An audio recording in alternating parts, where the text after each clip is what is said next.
Good morning and welcome to Sports Desk Live on Comcast Channel 26, also streamed on our Facebook page. I'm your host, Ed Nunez, along with our producer, Alden Iowani. Our very special guest today, Los Alamos Hilltoppers football coach, Garret Williams. His Hilltoppers are 8-0 overall, District 5-0. Given up 300, they've scored 363 points on the season for an average of 45.3 points per game. On defense, they've given up 100 points, so they only yield 12.5 points per game. Coach, great to have you on, man. Hey, thank you guys for having us, man. We appreciate it. You know, Coach, like I told you, it was timing because I told you I was at I'm the voice at Western, and I got home Sunday, and I opened the paper, and James Yotis is talking about you, man. You know, he's talking about, and in a good way. You know, James Yeah. Yotis has been a writer for the Journal for many years, and this week's rankings: Artesia number one, Roswell number two, Levington's number three, Goddard's number four. You come in at number five. Los Alamos number five, Gadsden number six, Mayfield number seven, Belen number eight, Highland number nine, and Deming number 10. You know, Coach, if you could, you know what the Hilltoppers deserve. You mentioned they deserve some respect, man. They do. Put some respect on that name. You want to talk to us a little bit about that conversation with James Yotis? Yeah, I mean, it was good talking to him the other night. You know, just talking about looking through those rankings and everything. And Max Prep's rankings, I mean, I don't even know how they get those, but the big thing for us is, man, our kids have done just a great job. They've done a tremendous job the last 2 years. And, what we were talking with James about was just like I said, I think these guys, at some point, you know, uh, give those kids a little bit of respect for what they've done, what they've accomplished. I don't care what, you know, district you're in. I don't care what group you're in. Going, up till now, being undefeated, man, that's a grind week to week. Yeah, absolutely. Those guys, that's hard to do regardless of what level you're at. That doesn't happen much. It doesn't happen much. And man, this is one of my first opportunities to get to go, have a crew that can play like this. And, it's taken these kids a long time to develop into this team. And man, it's been a great season with them because, they've kind of taken that pressure and they've taken those strides to do this, just 1 week at a time, and have done a great job just focusing on that, man. It's been a different group. I hadn't had a, you have a few kids like that every year that can, handle that kind of stuff. Man, this whole group that we've got this year has just done a great job. And, it'd be nice, there's always that, north-south, that north-south thing. And, historically, that's the way it's been.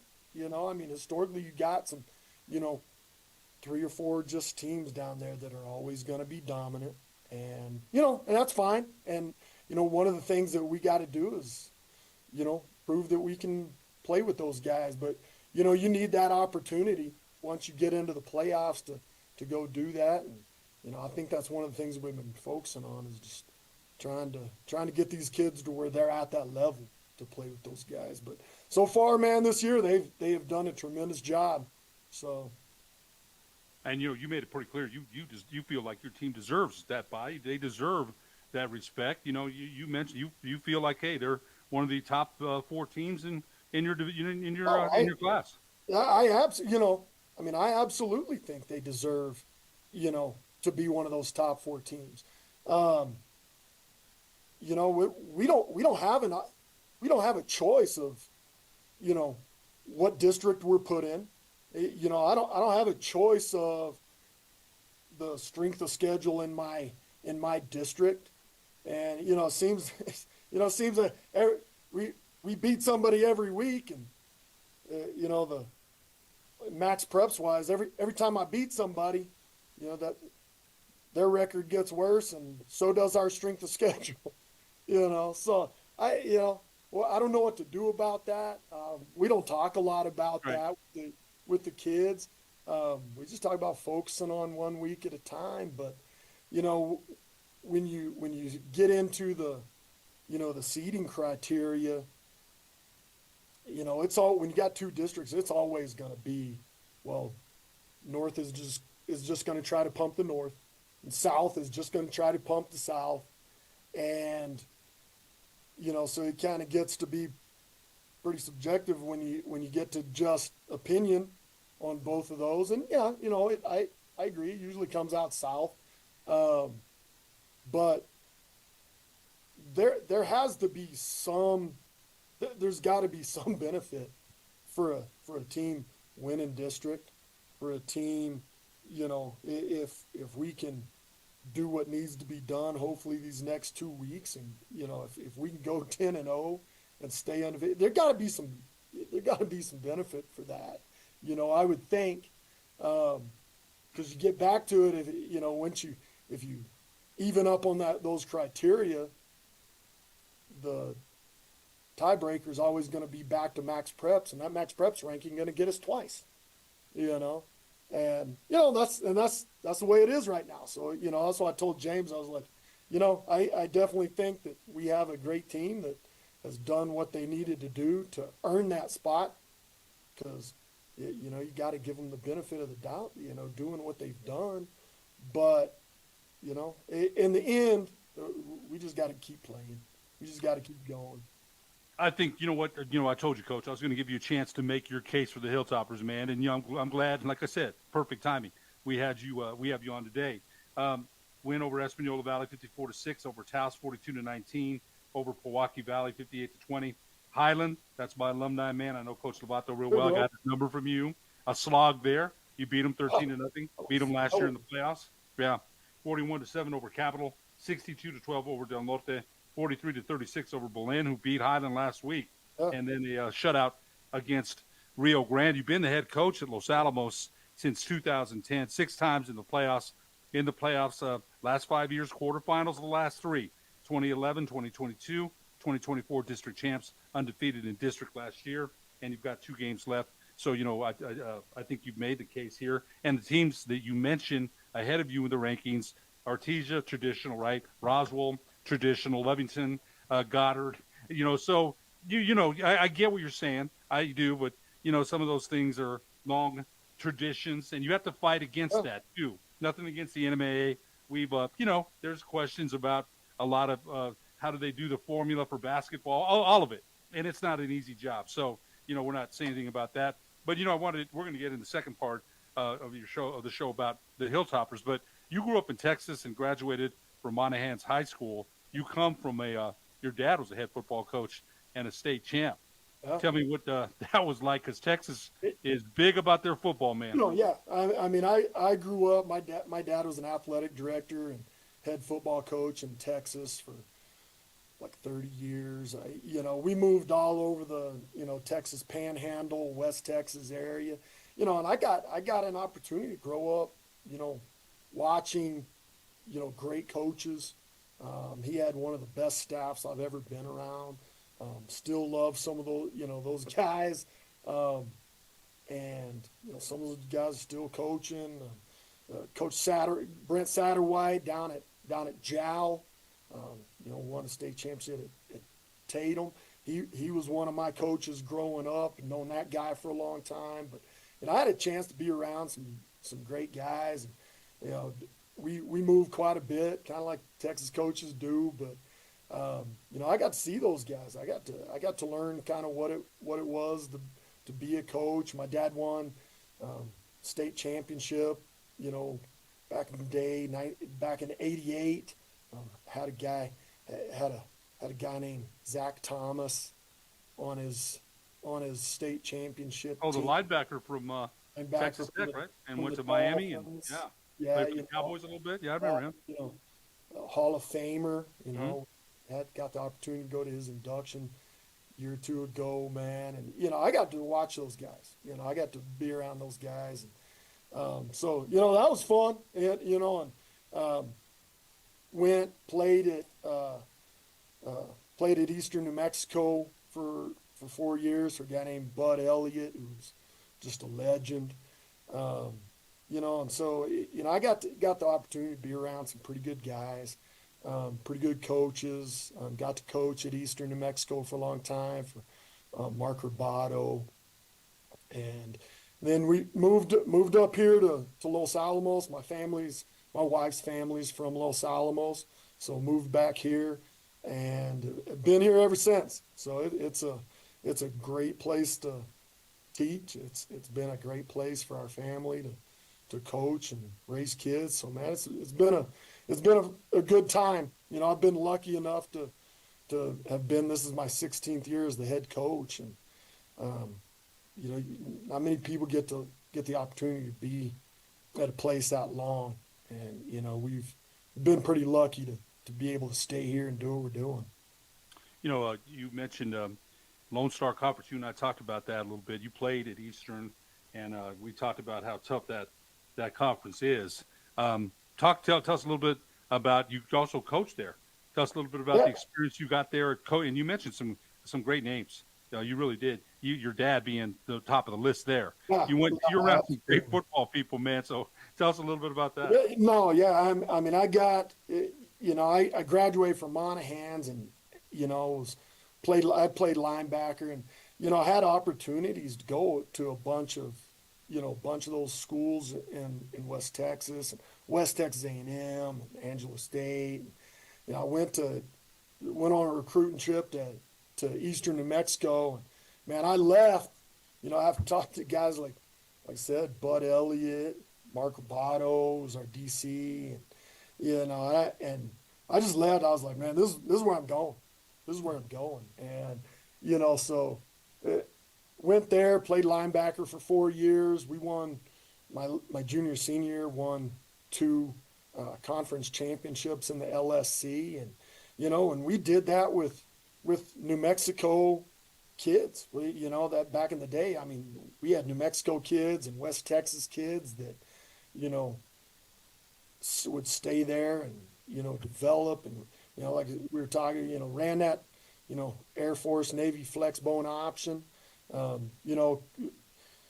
Josh Lynn, who's the head coach at West Texas now, was my roommate. I stayed there and coached, GA'd there. Got to coach with Kelly Lee, who's now the head coach at Eastern New Mexico. All us guys were on that staff together.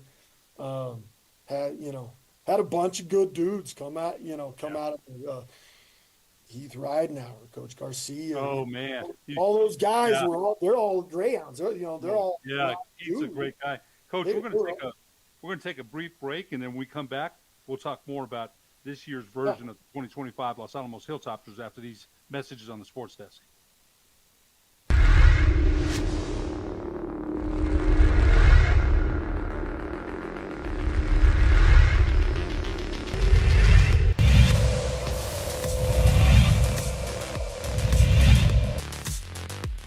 True. Hands it off the other way this time. And he breaks out through the hole. It's a touchdown, Monarchs. That was Broden Price on his first touch of the day.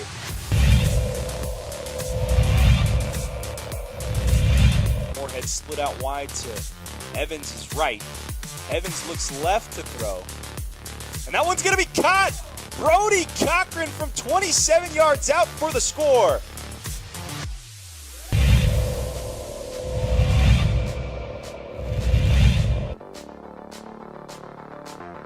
Give on the ground to Nelson, who's got a lot of space.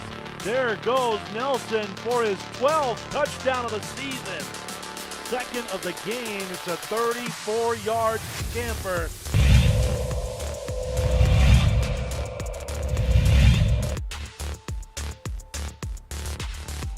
He'll get back to Landeros. Look at him, makes the first level miss. Landeros off to the races again. See you later. 69 yards on the ground for Alberto Landeros.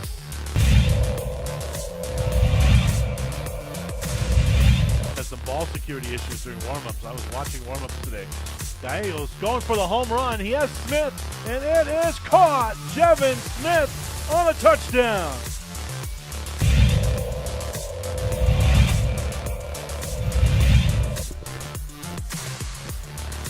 Again, drops back to pass. Gonzalez scrambles out, gets out of the pocket, trying to stay behind the line, lobs it back across his body. Oh, great catch.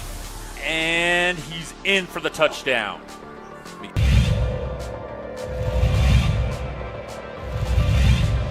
Coronado will kick it away for the Matadors from his own 40.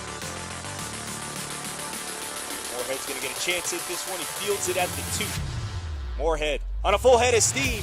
He's got some speed across the 40. Makes the guy miss. Moorhead on his feet. And Moorhead is going to be in for 6. 98-yard kick return for Jahari Moorhead. Here's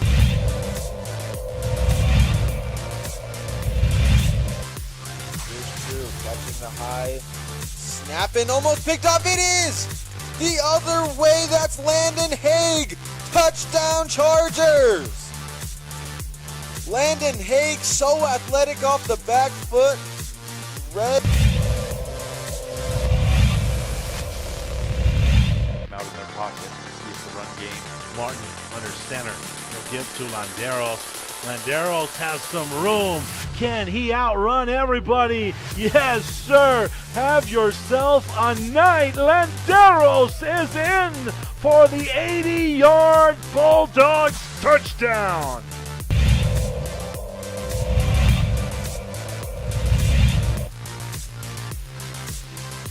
Lewis on the final play of the first half. He's going to scramble left. Lewis unloads, and it's caught! Touchdown! Touchdown complete to Carter Strauss to end the half.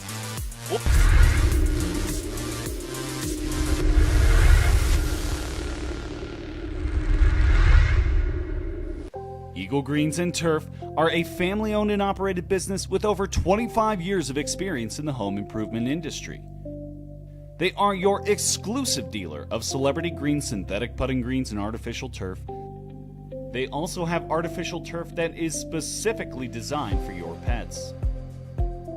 Eagle Greens and Turf are proud sponsors of ProView Networks and can make your lawn green all year long at 505-273-2744. Granite Passion are proud supporters of ProView Sports. They're located at 1309 12th Street Northwest. They're your one-stop shop for granite, quartzite marble, quartz, and install. Most jobs are completed in a single day. Give them a call at 505-242-1007. That's 505-242-1007. Burrito Express is proud to announce that we are the official burrito spot of ProView Networks. Since 1982, with 6 locations serving Albuquerque, Rio Rancho, and Roswell, the question is, red or green? Let's go to the burrito. Visit letsgototheburrito.com and order now.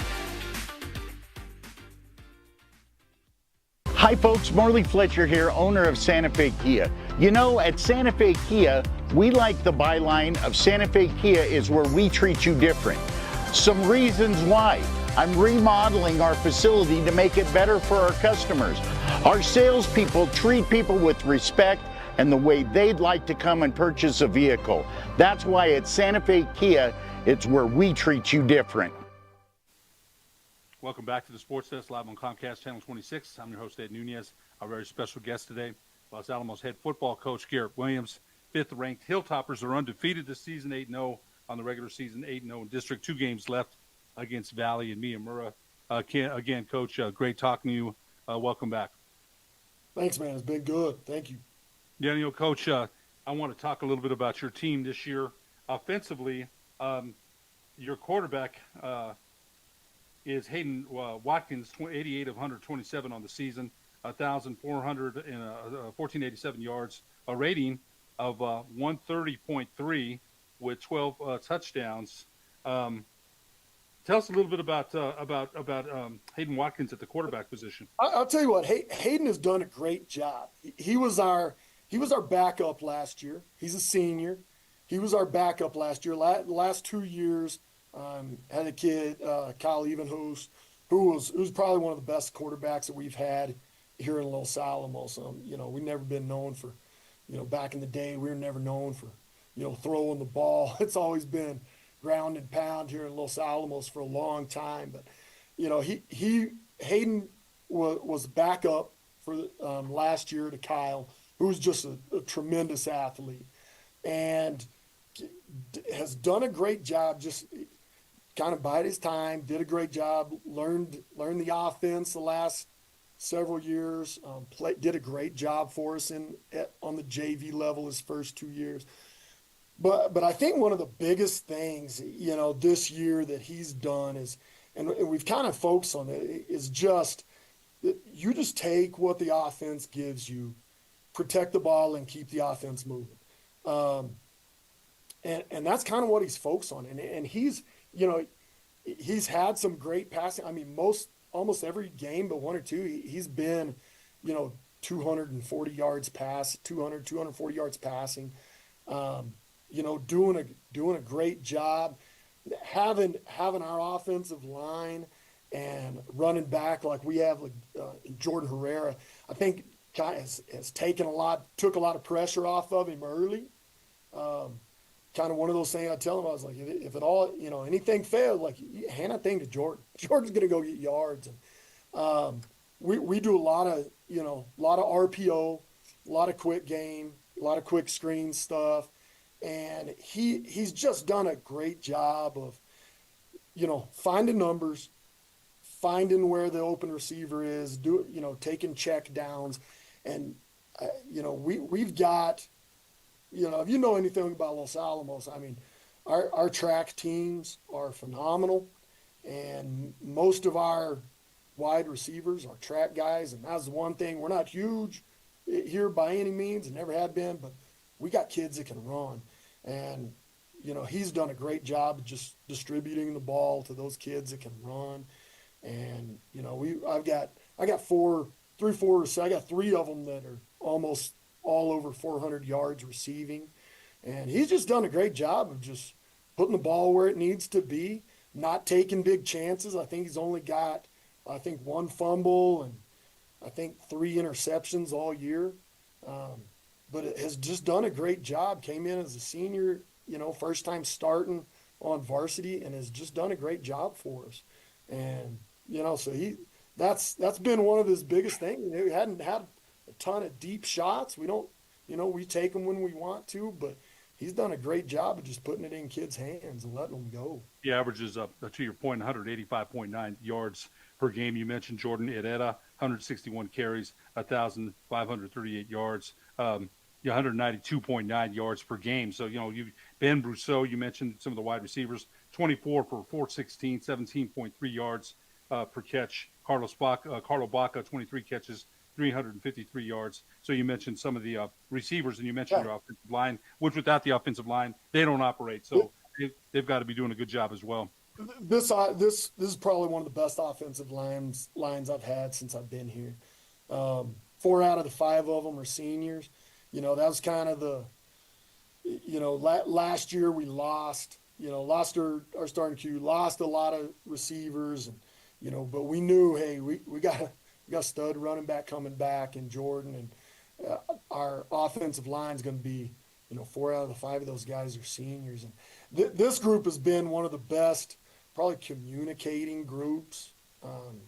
You know, our senior, Emmanuel Ortega, just, he communicates with guys, makes all our adjustments. We don't make a lot of them, but they've done a great job calling out protections, calling out adjustments on our schemes. And, you know, with him, we got big Diego Garcia, who's one of the top. He was first team All-State on both sides of the ball last year. And those guys have just done a tremendous job up front. And, you know, we've given up very few sacks, maybe 1 or 2 all year.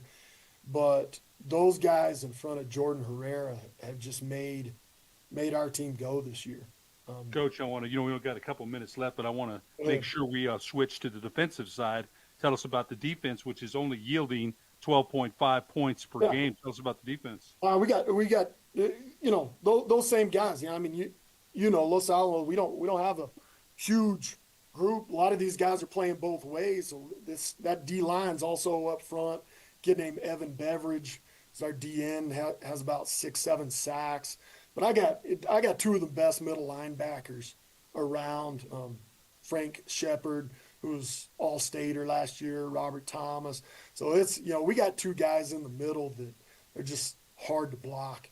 So those guys have done a great job. Just up front, people don't run the ball on us. And, that was, you got those guys and some speed, those same DB wide receiver kids are playing DB for us. And, they lock guys down. So, man, we've just those kids have done a good job. Great defense this year. And then, you get the ball back and put it in Jordan Herrera's hands, who's, he's number one rushing in the state. I think he's first in points in the state. Kid has like 28 touchdowns. Those guys have just done a tremendous job. And so, like I said, I don't care who you are. You got an offensive line like that and a defensive line kid like Jordan. Those guys have put themselves in great position to, play anybody. And, they keep doing what they do, especially in the next 2 weeks, I think they've earned those rights to, have that good ranking and get a bye and, go play. And, regardless of where it comes out, man, it's fun watching these kids play. You mentioned 2 weeks left. You've got Valley and Miyamura left, and, you're on a good trek. I mean, so Valley this week and Miyamura. And Valley's I saw Valley they've got some good good players. They like to go up top. You still got challenges. You still got to finish the season, but tell us what it's going to take for the Hilltoppers. Now, look, we mentioned these, Coach. This is nothing against Los Alamos. I think you've got a great team, but you're talking about you're fighting a couple things. Artesia, Roswell tradition, right? The names, absolutely, right? Lovington won a championship, we did that game up at Eastern New Mexico a couple years ago. They beat Portales, Goddard. So what's it going to take for Los Alamos to bring home that blue trophy? You got football games left to play. What's it going to take?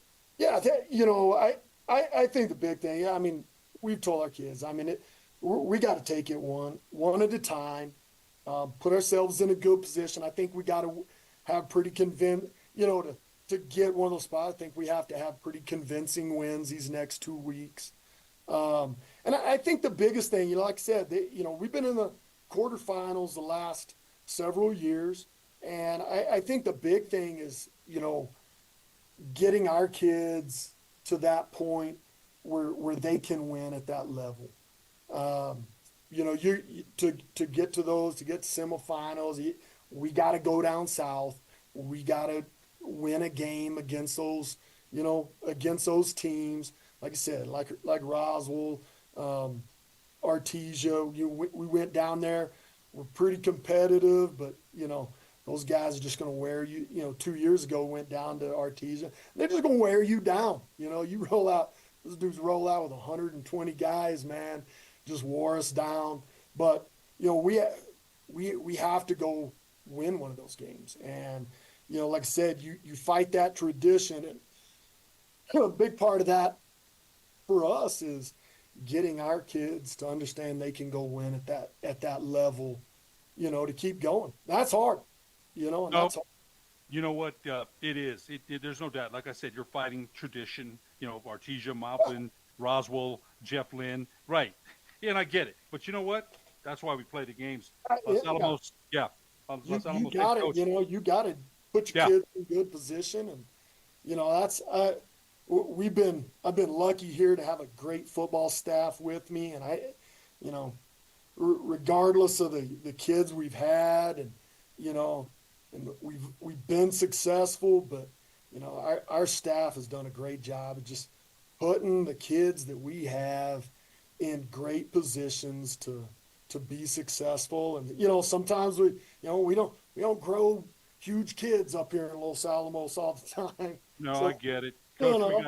We got to wrap it up. But Los Alamos head coach Garret Williams, We sure appreciate you being our guest on the sports desk, and we wish you the best of luck the rest of the season. Well, hey, man, I appreciate the time. Appreciate you giving us an opportunity to talk about our kids and the good things that they're doing. You know, thank you for that opportunity, man. You bet. For producer Alden Iwani, I'm Ed Nunez. We'll see you on the sports desk in 2 weeks.